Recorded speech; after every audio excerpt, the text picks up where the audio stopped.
La Diócesis de San Cristóbal presenta el curso Eucaristía, Sacramento de Nuestra Fe, con Monseñor Mario Moronta, certificado por la Universidad Católica del Táchira y el Instituto Universitario Eclesiástico Santo Tomás de Aquino, con el apoyo de Radio Natividad y el Diario Católico de Venezuela.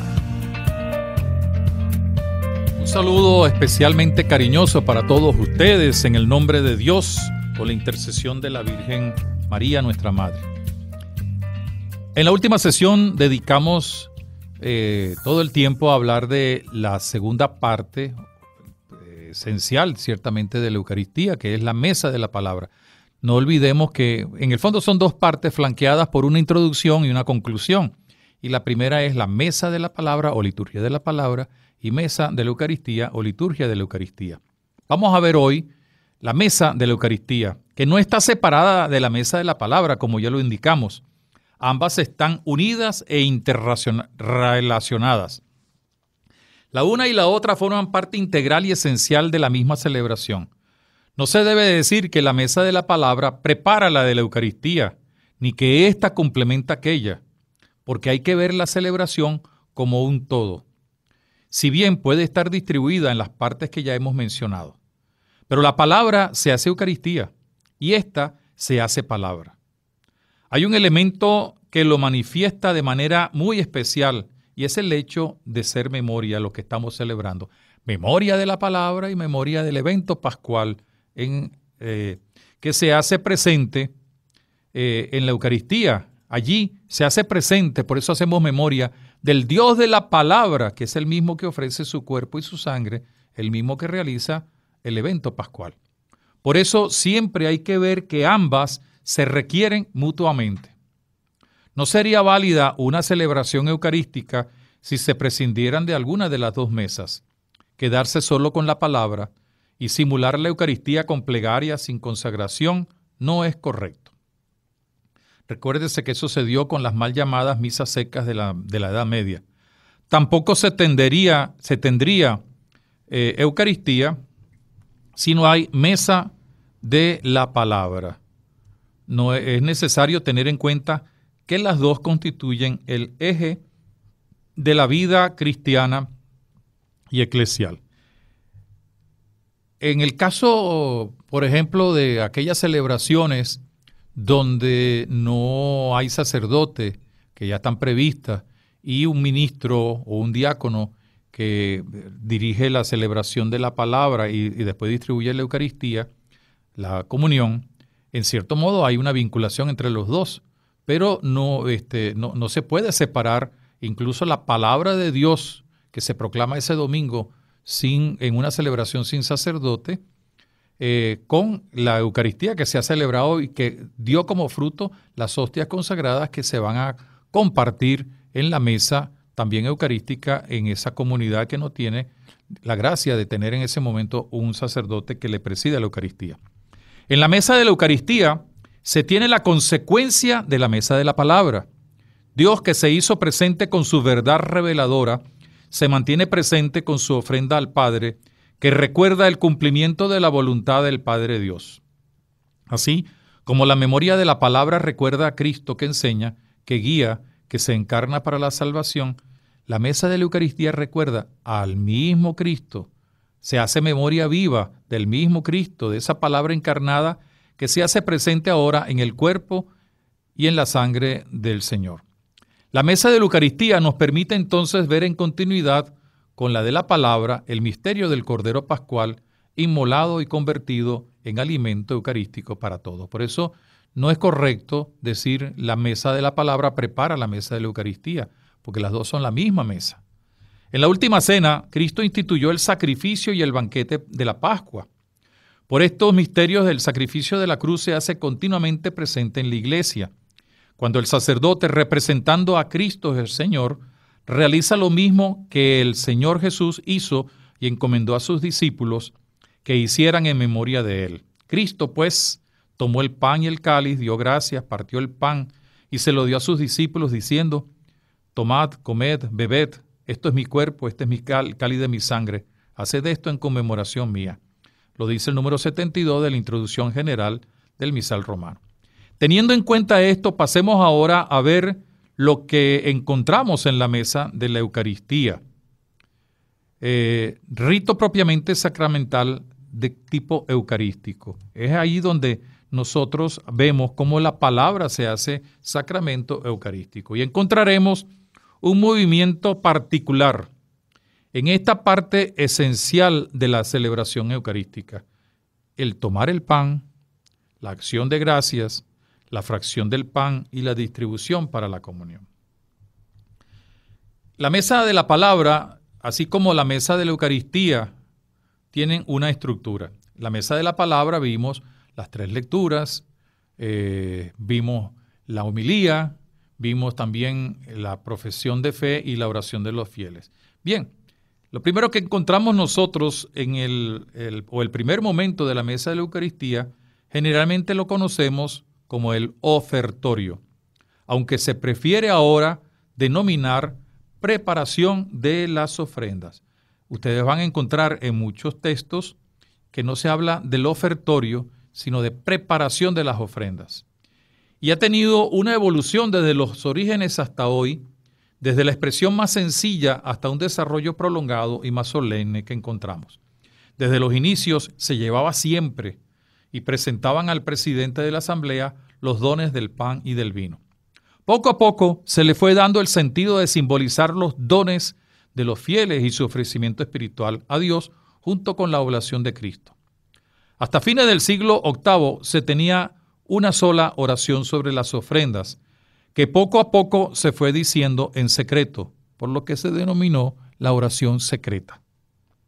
Paulatinamente también se fueron añadiendo algunas preces que hablaban de la indignidad del presidente o del celebrante de la Eucaristía.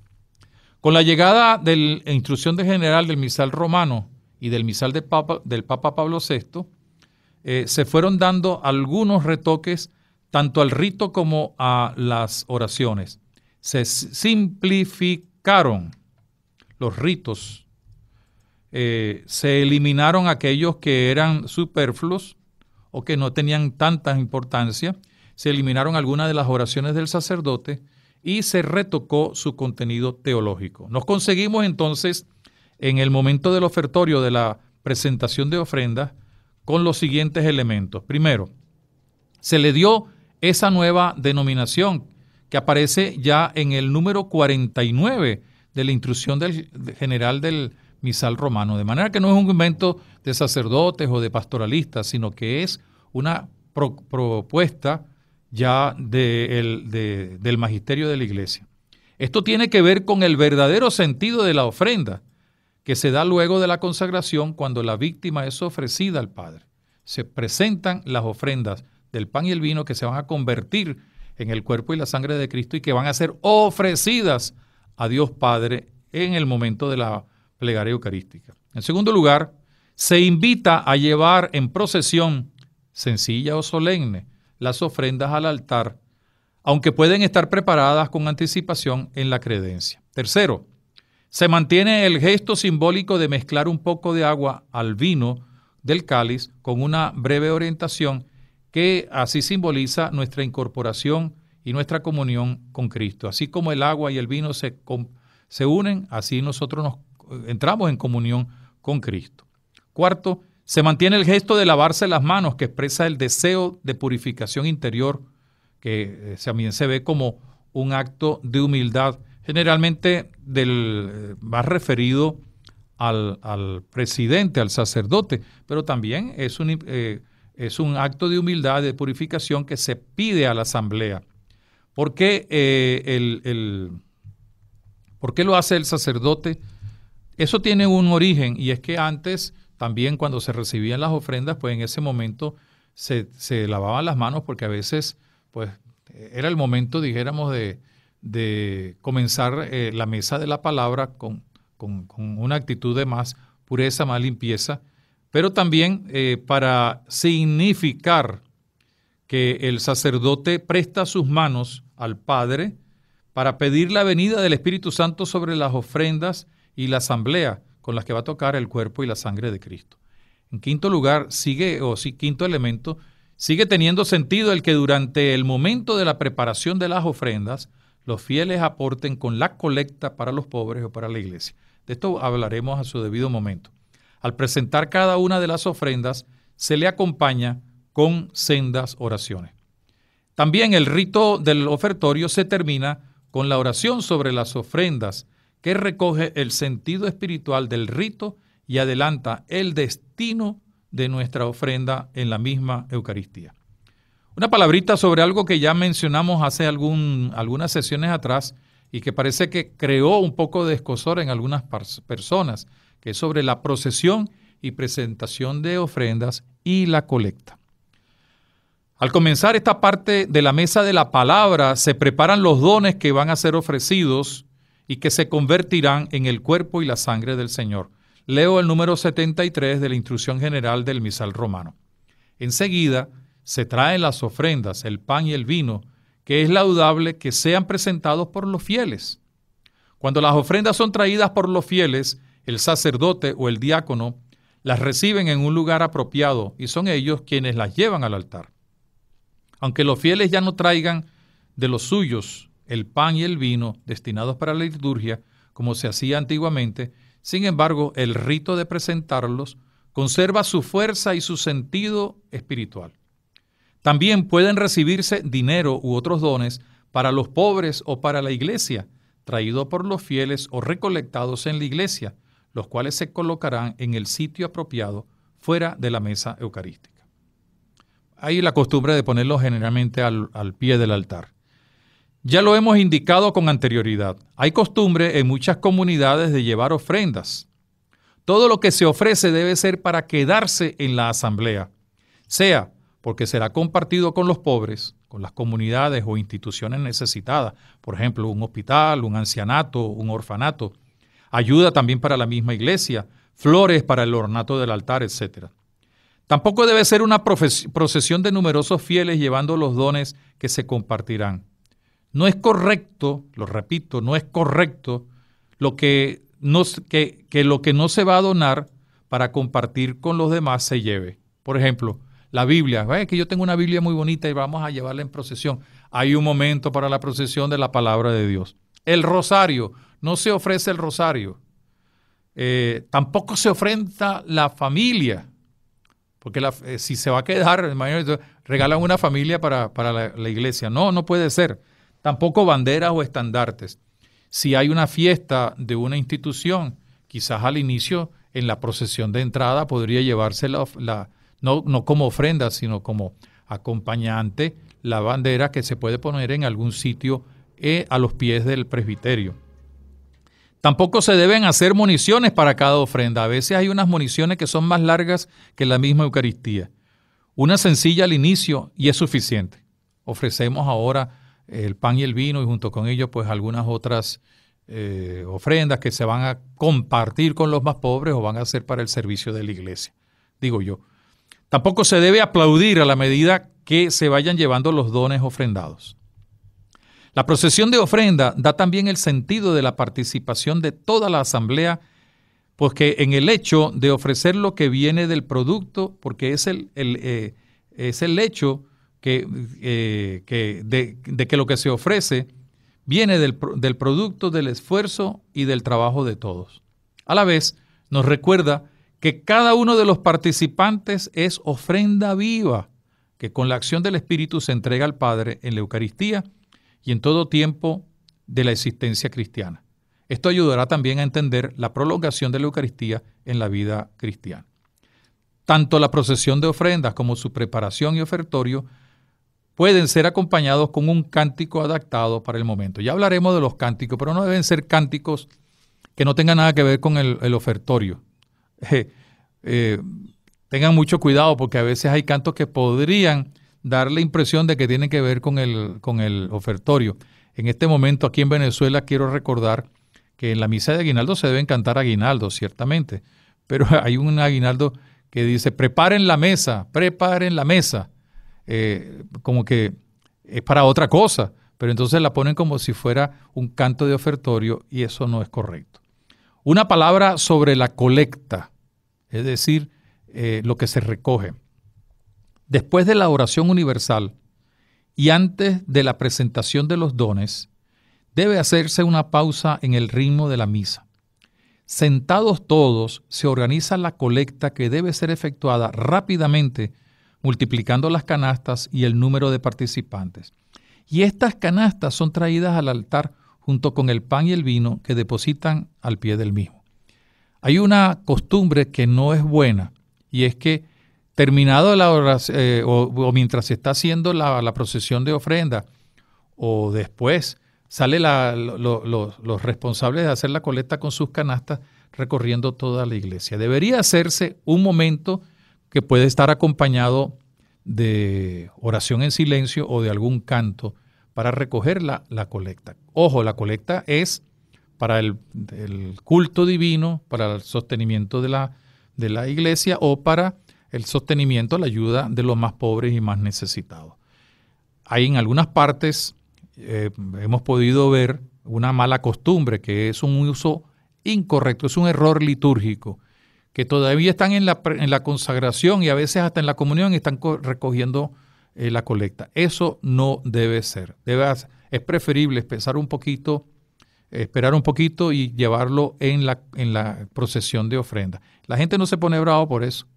Si uno lleva las cosas con dignidad, la gente no se pone bravo. A veces los que se ponen bravos son aquellos que dicen que saben mucha de liturgia porque dicen que quieren que la cosa sea rápida.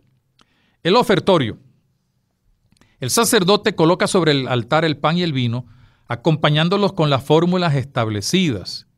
El sacerdote también puede incensar los dones colocados sobre el altar y después la cruz y el altar mismo, para significar que la oblación de la iglesia y su oración suben como incienso hasta la presencia de Dios. Después el sacerdote, por el sagrado ministerio, y el pueblo, por razón de su dignidad bautismal, pueden ser incenciados por el diácono o por otro ministro. Número 75 de la introducción general al misal romano. Hay algo que se debe evitar y es prolongar, ya lo indicamos, la colecta más allá del momento del ofertorio. Hay una mala praxis, un error litúrgico que se tiene en no pocas comunidades donde se extiende esta actividad hasta entrada a la plegaria eucarística y a veces hasta entrada a la comunión. Luego sigue el lavatorio de las manos, del cual ya hablamos, y la oración de la ofrenda u ofertorio. Es necesario destacar la importancia de este rito ofertorial. Se podría pensar en algo más de carácter pragmático acompañado de unos ritos y oraciones, pero se trata de algo que está en conexión con lo que se va a celebrar, el memorial de la entrega del Señor.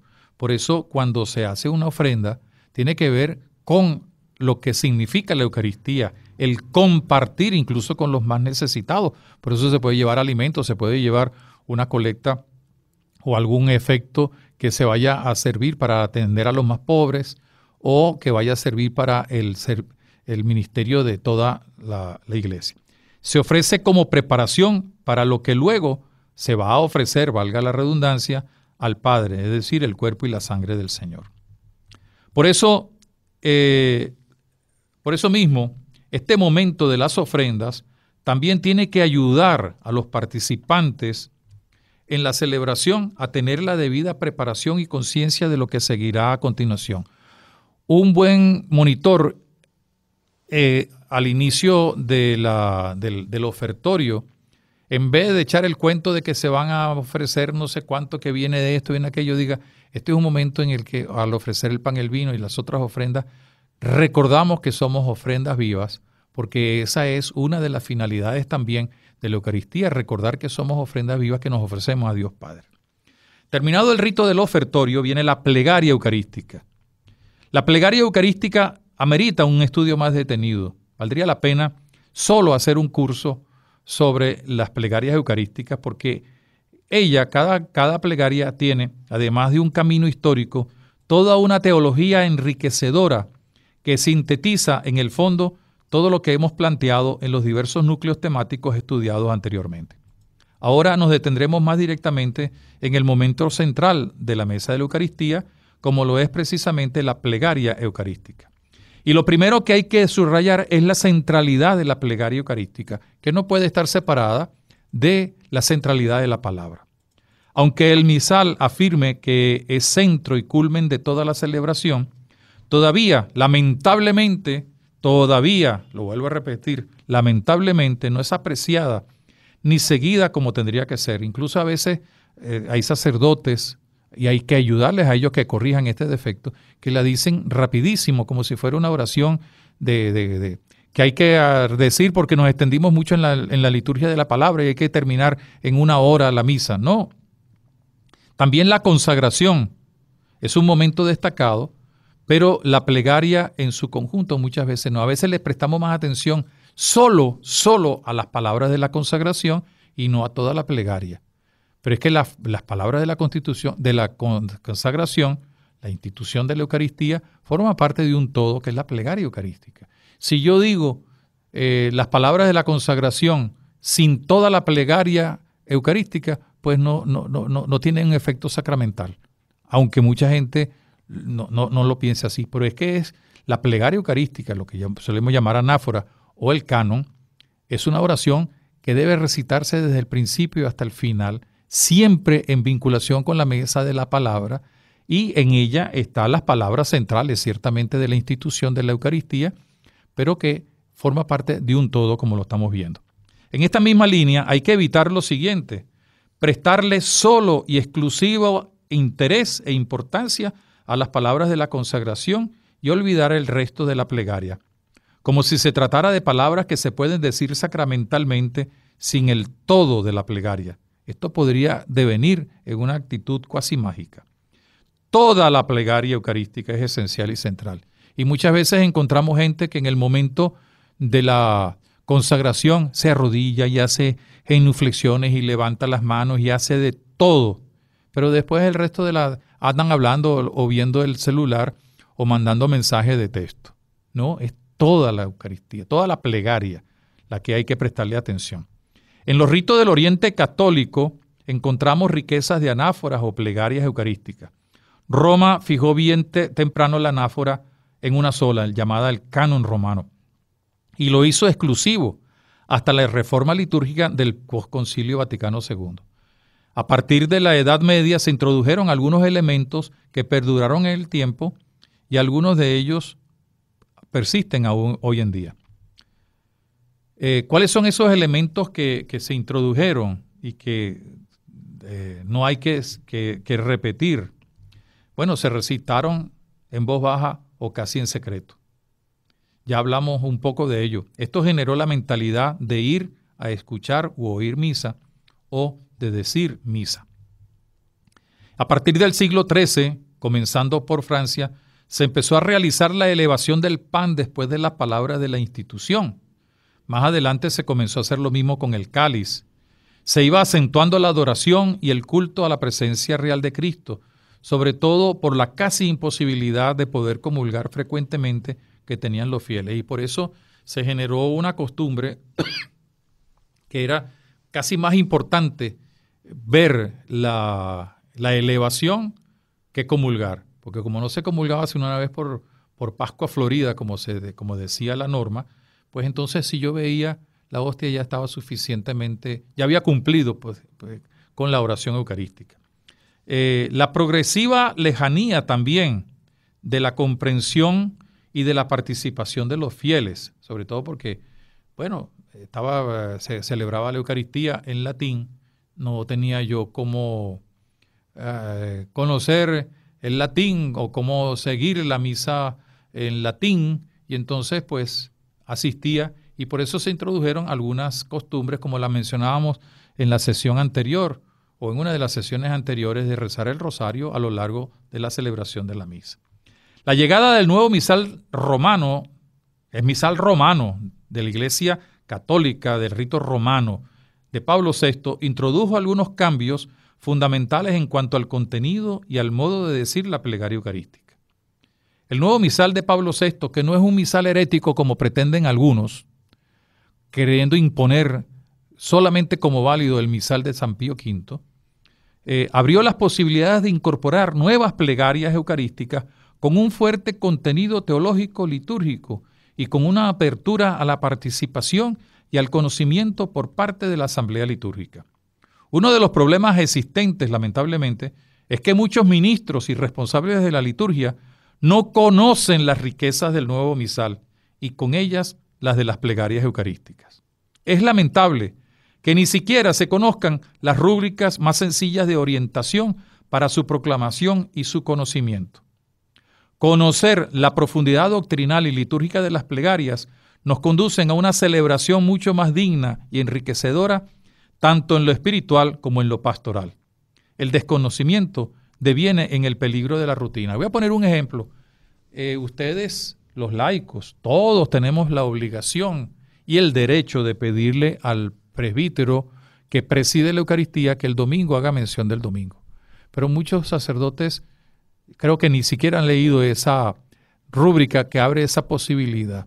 O si es el día de Pentecostés o el día de la Pascua, el tiempo de la Pascua, la Navidad, hay menciones especiales que aparecen en el misal, en la plegaria. Lo mismo para ciertas celebraciones, si se hace el bautizo dentro de la misa, la confirmación, incluso la ordenación sacerdotal, el matrimonio, tiene alguna mención particular que muchas veces se obvia, no porque no se quiera, sino porque no se conoce. Y el desconocimiento de la ley no impide su cumplimiento. Yo creo que hay que estudiar y por eso una sugerencia para todos es que nos pidamos mutuamente a los sacerdotes ustedes y nosotros los sacerdotes al pueblo de Dios que nos formemos y que verdaderamente prestemos atención a las rúbricas, no para verlas desde un punto de vista canonista, como muchas veces, o sentimentalista o rigorista, sino para ver el sentido verdadero de cada una de ellas. Y hay un elemento novedoso. Si bien lo podríamos considerar posteriormente, es bueno asumirlo de una vez. El lenguaje teológico litúrgico habla de presidente y de asamblea que celebra. Incluso cuando se trata de sacerdotes que comparten la celebración, de acuerdo a lo establecido, se denominan concelebrantes, pero siempre hay un presidente. Estos términos tienen su significado. Presidente no significa que está sobre los demás, al contrario, es el que, siguiendo el ejemplo del Señor que lavó los pies a sus discípulos, está en servicio. Es alguien que tiene un poder, no es alguien que tiene un poder omnímodo y superior. Yo soy aquí el que mando. Una vez estaba yo en una parroquia y vino alguien a decirle algo al sacerdote y él dice, ¿usted no se ha dado cuenta que yo soy aquí el que mando? Y entonces después yo con mucha sencillez, mucha prudencia, caridad pastoral le dije, tú eres el que manda, pero también yo soy el que mando. Sí, a ver, vamos. Y lo que estaba pidiendo ese fiel laico era un derecho. Pero es que yo soy el párroco, sí, bueno, pues el ser párroco no te impide el que el otro ejerza su derecho de ser atendido. Pero bueno, bendito sea Dios, de todo hay en la viña del Señor. Por eso, al hablar de presidente de la asamblea, se dice otra cosa. Está vinculada a la imagen del servidor que lava los pies, del buen pastor que guía su grey. Presidente, entonces, quien tiene la responsabilidad sacramental y ministerial de actuar en el nombre de Cristo, sacerdote, para confeccionar la Eucaristía. Pero no lo puede hacer porque sea especial o porque él tiene una capacidad separada de la asamblea, como si fuera más que los demás.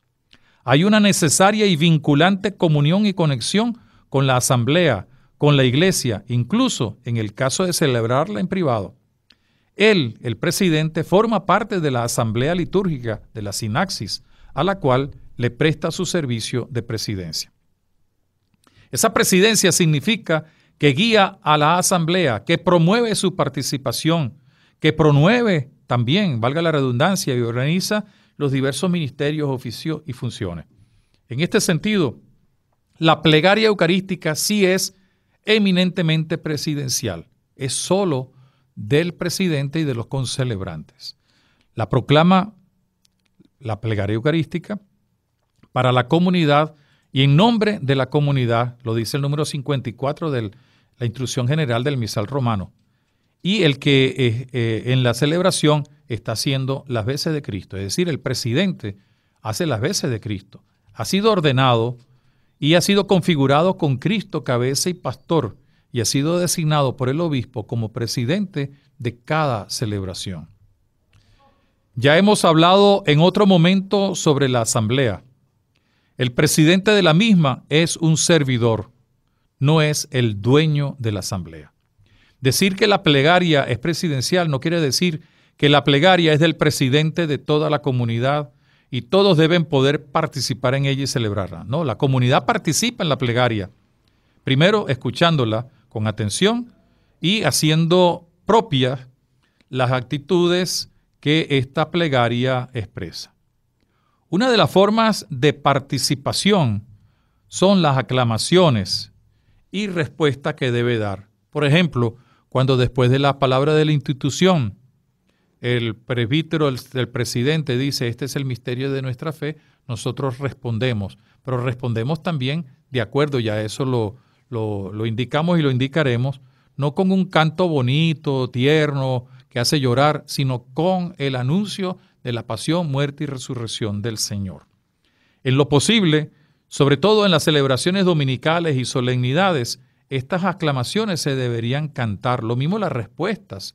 El Señor esté con ustedes, hay que decir, y con tu espíritu. ¿No?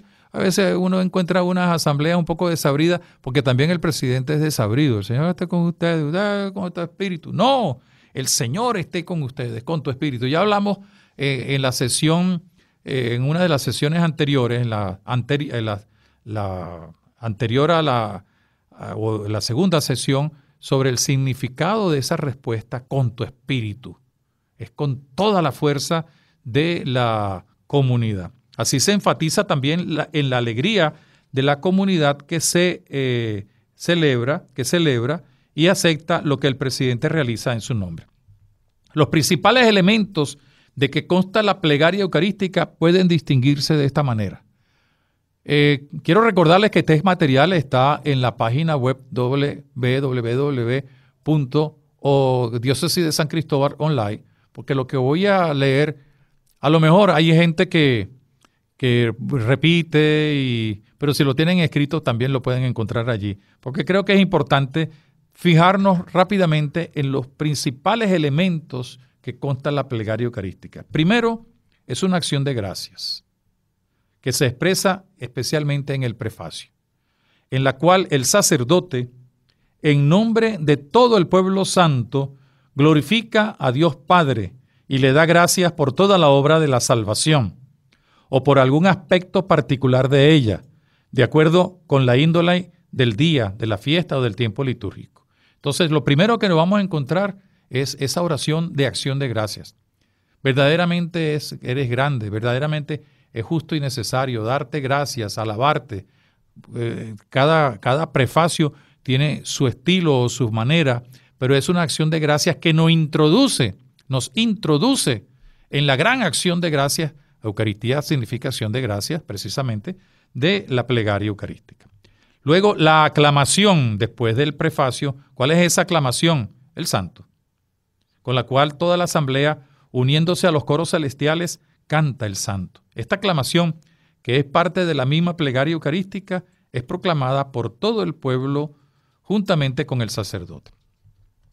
Luego viene la epíclesis. Hay algunas oraciones, pero hay una muy especial, con la cual la Iglesia, por medio de invocaciones especiales, va a implorar la fuerza del Espíritu Santo para que los dones ofrecidos por los hombres sean consagrados, es decir, convertidos en el cuerpo y la sangre de Cristo, porque es el Espíritu Santo el que lo hace, no es el poder mágico de un sacerdote.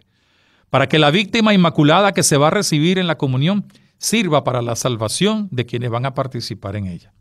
Seguidamente viene la narración de la institución con las palabras de la consagración. Por las palabras y por las acciones de Cristo se lleva a cabo el sacrificio que el mismo Señor instituyó en la última cena, cuando ofreció su cuerpo y su sangre bajo las especies del pan y del vino, y lo dio a los apóstoles para que comieran y bebieran, dejándoles el mandato de perpetuar el mismo misterio. Luego de la palabra de la consagración, pues viene la aclamación, y todo lo que sigue lo llamamos generalmente anágnesis, por lo cual la Iglesia se viene a hacer el reconocimiento de que lo que se está celebrando es la memoria, Por lo cual la Iglesia, al cumplir el mandato que recibió de Cristo por medio de los apóstoles, realiza el memorial del mismo Cristo, renovando principalmente su bienaventurada pasión, su gloriosa resurrección y su ascensión al cielo. Este memorial se hace en dos momentos: inmediatamente después de la consagración, cuando decimos, anunciamos tu muerte, proclamamos tu resurrección, ven Señor Jesús. Estamos haciendo memoria con nuestras palabras, pero seguidamente también en las oraciones que siguen, el sacerdote hace memoria nuevamente de la pasión, muerte y resurrección del Señor. Luego viene un segundo ofertorio, si pudiéramos hablar así, es decir, la oblación por la cual en este mismo memorial la Iglesia principalmente que se encuentra congregada aquí y ahora ofrece al Padre en el Espíritu Santo la víctima inmolada, inmaculada y santa, como lo dice una de las plegarias. La Iglesia, por su parte, pretende que los fieles no solo ofrezcan la víctima inmaculada, sino que también aprendan a ofrecerse a sí mismos y día a día se perfeccionen por la mediación de Cristo en la unidad con Dios y entre ellos, para que finalmente Dios sea todo en todo. Bien, siguen también unas intercesiones por las cuales se expresa que la Eucaristía se celebra en comunión con toda la Iglesia, la que está en la tierra y la que está en el cielo. Por eso recordamos a los santos, por eso recordamos a la Virgen María, por eso recordamos también a los difuntos.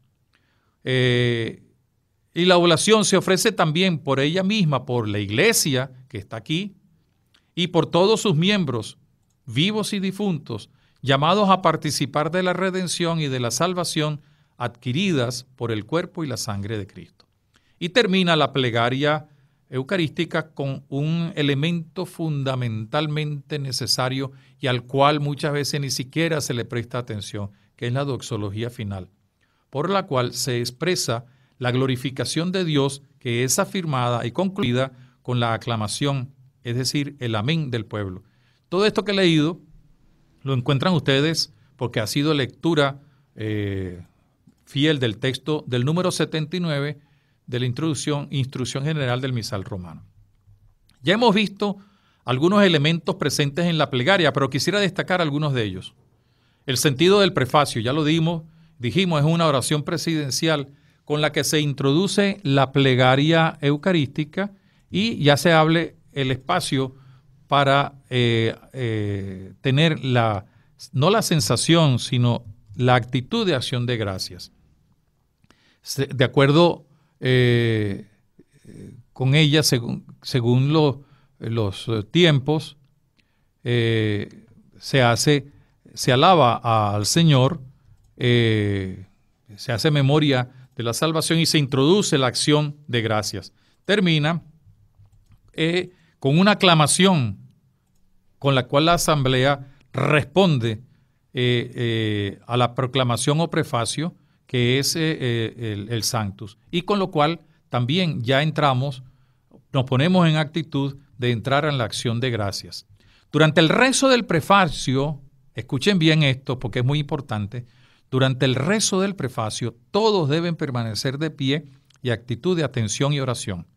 No es el momento para comenzar a ir en torno al altar cuando hay concelebración, por ejemplo, que se mueven los sacerdotes, ni tampoco para que los acólitos isturiferarios se muevan a su puesto para el rito de la incensación. En todo caso, o lo hacen antes del prefacio o lo hacen durante el santo. Los concelebrantes se colocan en su sitio en torno al altar cuando es posible, o antes del prefacio o durante el canto del santo. A la vez, este canto debe ser entonado con alegría. No está permitido cambiar la letra del mismo cántico que encierra todo un rico contenido doctrinal nacido de la palabra de Dios. Otro elemento importante que quiero destacar, las palabras de la institución o de la consagración, que constituyen el eje central ciertamente de la plegaria eucarística, pero deben ser pronunciadas según la anáfora que se emplee en el momento propio. No se puede ni cambiar ni prescindir o utilizar otras fórmulas, sino la que aparece en el misal romano. Aunque algunos sacerdotes, quizás movidos por una devoción muy particular y sentimentalista, lo hacen, no está permitido añadir expresiones durante, antes o después de la palabra de la institución. Yo he escuchado muchas veces por la radio sacerdotes que están diciendo, en este momento tomamos el pan que es lo más bello, por eso es blanco, y por eso nos unimos al Señor que se sacrifica. No, directamente a las palabras de la institución, no hay que inventar más nada. Quizás estén movidos por una especie de misticismo o de afán catequístico, si acaso, pero no es el momento. De acuerdo a la enseñanza de la Iglesia, las palabras de la institución se repiten en cada celebración eucarística con profunda fe. Después de consagrar el pan, se presenta a la asamblea el cuerpo de Cristo. Lo mismo, luego de la consagración del vino, se muestra la copa de la salvación. Algunos, recordando el viejo rito de la elevación, lo continúan haciendo. Pero como lo indicaremos, la verdadera elevación en el nuevo misal es durante la doxología final. Lo que se recomienda es que el sacerdote presente, no que eleve, sino que presente el cuerpo y la sangre de Cristo.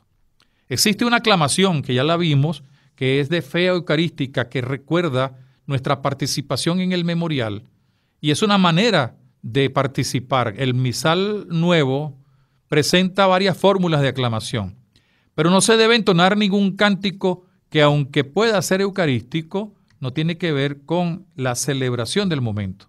Es decir, tampoco podemos estar haciendo cantos que son propios de la adoración o de la procesión del Santísimo. En ese momento ya lo que tenemos es que cantar las aclamaciones que están indicadas y que son muy ricas, la presencia de muchas aclamaciones en el misal romano.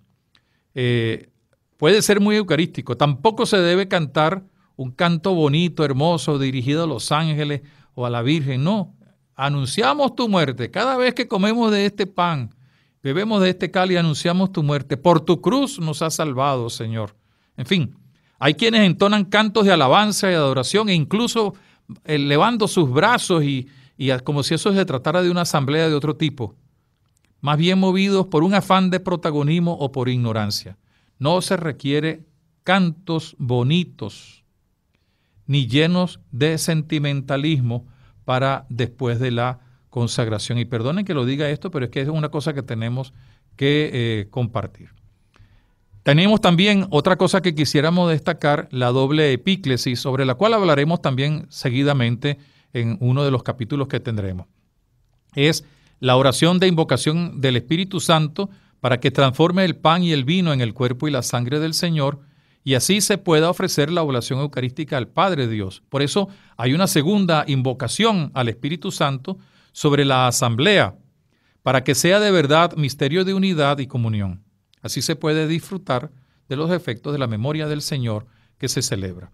Y tenemos también un momento que generalmente lo llamamos con la denominación que tenía en el misal de San Pío V, memento, que es el momento, memento, cuando se recuerda, se hace el recuerdo o se reafirma la comunión con el Papa, con el obispo, con los demás miembros de la jerarquía, con todo el pueblo de Dios.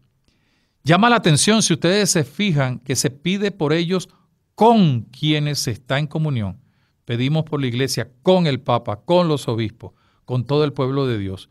A ellos se unen todos los miembros de la Iglesia y demás personas cuya fe solo es conocida por Dios. No hay que estar diciendo, bueno, vamos a pedir en este momento, porque para eso hubo la oración de los fieles, por esta iglesia, por esta comunidad, por los catequistas. No, solamente por los que están mencionados ahí en el canon o en la plegaria. Es un momento de petición, pero sobre todo para enfatizar la comunión que se extiende a la comunión de los santos. De allí la mención de comunión con María, su esposo San José, los mártires, apóstoles, los santos y el santo del día.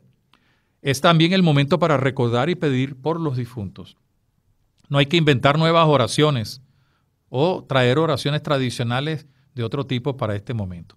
Y luego tenemos la doxología final. Lamentablemente, todavía no se le da la verdadera importancia a esta doxología. Es el momento en el que se debe elevar tanto el pan como el cáliz con el cuerpo y la sangre de Cristo. Además de un reconocimiento, es el símbolo con el cual se quiere hacer patente la ofrenda al Padre de la víctima eucarística con la ayuda del Espíritu Santo. Ofrenda que nos la devuelve para que podamos entrar en comunión con Él. La última expresión de la anáfora es el pregón doxológico que expresa la glorificación de Dios y se concluye y confirma con la aclamación del pueblo. Amén. Él nos da, en resumen, el sentido de la naturaleza de toda la acción litúrgica. Es la definición de la esencia litúrgica. Tiene que ser un rito de mucha expresividad y de fe, tanto por parte del presidente como de toda la Asamblea Eucarística. Es el gesto con el cual se reconoce a Cristo, sumo y eterno sacerdote, víctima ofrecida al Padre en comunión con el Espíritu Santo. La doxología es la más exacta definición de la liturgia. Toda liturgia cristiana es trinitaria porque el culto de la Iglesia se dirige al Padre por la mediación del Hijo bajo el impulso del Espíritu Santo. Allí, pues, la liturgia se autodefine como el sacrificio de alabanza trascendente. La asamblea responde con el amén, que ojalá sea cantado. Pero no un canto así, todo, diríamos, chucuto, como sin sentido, ¿no? Todo lo contrario. La asamblea canta el amén, porque allí está nuevamente una profesión de fe, no solo de la doxología, sino de toda la plegaria eucarística. Todavía nos queda por ver de esta segunda parte de la mesa de la Eucaristía, el rito de comunión, pero lo veremos en la próxima sesión, dado que ya estamos en el tiempo que nos permite este encuentro con ustedes. Repito que todo esto está en la página www.diocesidesancristóbal.online, también algún material de apoyo como la introducción general del misal romano. Y si tienen preguntas, comentarios, sugerencias, peticiones, háganla llegar por eucateo@gmail.com. Les saludo en el nombre de Dios con una bendición especial y también con la intercesión de la Virgen María, nuestra Madre. Hasta la próxima sesión.